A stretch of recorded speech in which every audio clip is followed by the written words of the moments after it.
for a very long time. People in Norfolk have come to Ward's Corner. We are honored to continue that legacy. The perspective of one business choosing to stay. Just down the street, another business's arrival is fast approaching. Just check out the logo behind me to know what I'm talking about. I'm Norfolk neighborhood reporter Anthony Sabella in busy Ward's Corner, which is only getting busier this year.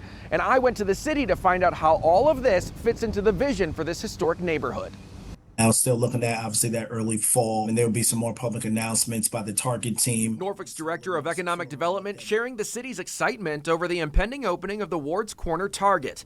A boost to a historic neighborhood Sean Washington says already has a lot going for it. Medium home values, actually the great transportation access that it actually has, being close to the highway. More recent big news, homegrown business Book Exchange is moving across the street and expanding. Also, the city's new fitness and wellness center opens late next year in Ward's Corner.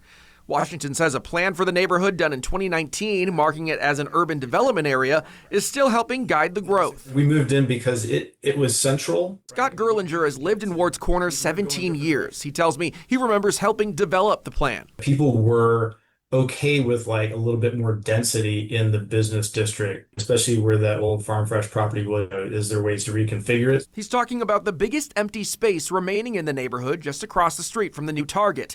Does it also turn into a big box store?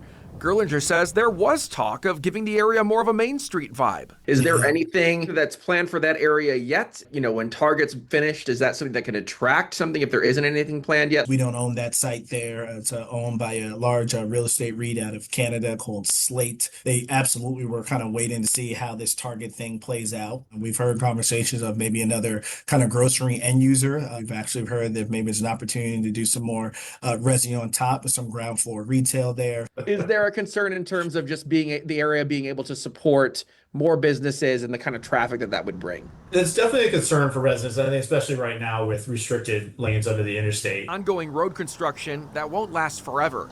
A hope that this community will become more of a destination anyway, instead of a place to drive through. And we're really, really hopeful that the investment that we're seeing will really start to just uplift that whole intersection. In Norfolk, Anthony Sabella, WTKR News 3.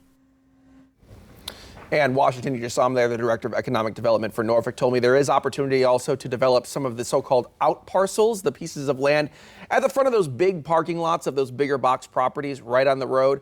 But again, a lot of it rides, he says, on Target and its success at the new location. So certainly more to come on this story.